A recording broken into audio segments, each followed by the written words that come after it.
अगर तुम अपने लिए कुछ खरीद पाए, सोना, चांदी इत्यादि, तो ठीक है, अच्छी बात है। उस आशीर्वाद को लाओ और पहले मेरे पास चढ़ाओ। बाद में उसे तुम प्रसाद स्वरूप ग्रहण करना, तब तुम्हें उसका ना कभी घमंड रहेगा और ना ही कभी भी वो तुमसे दूर होगा। और अगर तुम कुछ नहीं भी ले पाए हो या मेरा कोई भी बच्चा धनतेरस होने के बावजूद भी कुछ नहीं ले पा रहा है, तो भी तुम घबराओ मत। इस बार जो नहीं हो पाया वो अगली बार हो जाएगा। तुम देख लेना, तुम्हारे मेहनत से बहुत अच्छा कुछ हो जाएगा और बहुत अच्छा कुछ कर पाओगे तुम। घबराना ज़रा भी मत। ये याद रखना कि इस धनतेरस अगर तुम जीवित हो तो वो काफ़ी है, वही सबसे आवश्यक है। रही सोने चांदी की बात ना, तो वो भी होगा, ज़रूर होगा। इस साल जो नहीं हो पाया है उसके लिए दिल में बुरा तो लग रहा होगा तुम्हें, ये मैं समझ रहा हूँ, क्योंकि तुम्हें त्योहारों को रूखे सूखे में मनाना पसंद नहीं है। लेकिन तुम ये भी तो देखो कि धनतेरस सिर्फ धन दौलत के लिए नहीं है, अच्छी सेहत के लिए भी है। ये अच्छी सेहत का भी प्रतीक है। तो क्यों ना तुम इस बार अपने अच्छे स्वास्थ्य पर काम करो। तुम अपने मानसिक स्वास्थ्य पर क्यों नहीं काम करते हो? जब तक तुम मानसिक तौर पर मजबूत नहीं होगे, तब तक ना तो तुम्हारा शरीर मजबूत होगा, ना ही तुम आगे बढ़ पाओगे। मानसिक तौर पर जो कमज़ोर हो ना, उस पर काम करो आज के दिन से ही। असली मायने में इस त्योहार का रंग निकल कर तभी आएगा जब तुम इस बार ये गांठ बांध लो कि मन की जो उदासी है, मन के जो अंधेरे हैं ना, इस दिवाली उसे रोशन करोगे। दीपक जलाकर अपने मन के अंधेरे को दूर मिटाओगे। अब तुम ये कभी नहीं सोचोगे कि मुझे किसने जीने नहीं दिया, किसने मुझे तंग किया। अब ये सोचोगे कि मेरे पास आगे जो भी वक्त है वो बहुत अच्छा गुजरना है। अब ऐसा सोच रखोगे और अब अपने मन को मजबूत करोगे। वो लोग, वो रिश्ते जो तुम्हें कमज़ोर कर रहे हैं, अब अपना नज़रिया उनके प्रति बदलोगे और उन्हें मजबूती मानोगे, मजबूरी नहीं।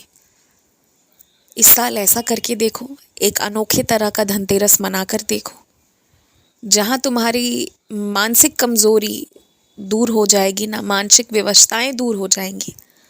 उसके बाद तुम्हें इस धरा की हर सुख की प्राप्ति होगी, क्योंकि तुम्हें सुख से वंचित करने वाला तुम्हारा मन है, जो तुम्हें रोक देता है। अब आजकल तो तुम प्रयास भी करने में घबराते हो, क्योंकि हर बार हारता हुआ खुद को देखकर हार जाने की कल्पना किए बैठ जाते हो। पहले से परिणाम को अपने मन में सोच समझकर कोशिश भी नहीं करना चाहते। कितना खतरनाक ये सब कुछ हो गया है, इसे ठीक करना कितना ज़रूरी है।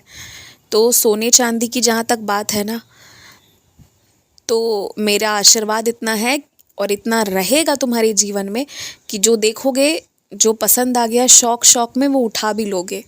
इतना आशीर्वाद दे रहा हूँ तुम्हें, उसकी कभी कोई दिक्कत नहीं आएगी। इतना कुछ होगा कि तुम्हें उसके लिए सोचना नहीं होगा। लेकिन अगर अभी कुछ सोचना है तो पहले अपने मानसिक स्वास्थ्य के बारे में सोचो और फिर शारीरिक स्वास्थ्य के बारे में भी सोचो। खुश रहो। आप सबको जय साईं राम। धनतेरस, दिवाली की ढेर सारी शुभकामनाएं। मुझे डेंगू हो जाने के कारण मैं वीडियोस डाल नहीं पा रही थी। मेरे पास बहुत सारे लोगों के मैसेज और मेल्स आ रहे थे कि मैं कहाँ हूँ और क्यों वीडियोस नहीं आ रहे हैं। तो यही कारण है कि मुझे डेंगू डिटेक्ट हुआ है, और डेंगू के अलावा भी जैसे कि टाइफॉइड वगैरह भी एक साथ ही सारी बीमारी डिटेक्ट हुई है। बाबा की कृपा से ये कुछ दिनों में तो ठीक हो जाएगा, लेकिन फ़िलहाल इसी के कारण मैं रेगुलर वीडियो नहीं डाल पा रही थी। तब मैं हॉस्पिटलाइज़ थी, और आगे मैं प्रॉमिस तो अभी नहीं करती हूँ कि आने वाले 2 हफ्ते तक मैं रेगुलर वीडियो डालूँगी, ऐसा तो मैं नहीं कहती हूँ, क्योंकि शायद अगर मेरी तबीयत फिर ख़राब हुई तो मैं ना भी कर पाऊँ। पर मैं प्रयास ज़रूर करूँगी और एक्सपीरियंस के लिए मैं आप लोगों से कहूँगी कि आप ही लोग आगे आएँ और अपने अपने अनुभव जो ऑडियोज़ हैं वो शेयर करें। इतना क्लियर ऑडियो बनाकर भेजें कि मुझे उसे दोबारा रिकॉर्ड ना करना पड़े। आप लोगों को पता होगा कि जब डेंगू जिसको भी होता है वो उसके शरीर को तोड़ देता है, तो वीकनेस बहुत ज़्यादा होती है, कमज़ोरी। तो इसके कारण मैं बहुत लंबे लंबे रिकॉर्डिंग्स नहीं कर सकती हूँ, उतना लंबा परमिटेड नहीं है। तो मैं संदेश करूँगी और जो एक्सपीरियंसेस है वो आप ही लोग मुझे भेजिए, जो मैं आपकी वॉइस ओवर को ही एज इट इज़ चैनल पे अपलोड करना प्रेफर करूँगी। जय साई राम, टेक केयर।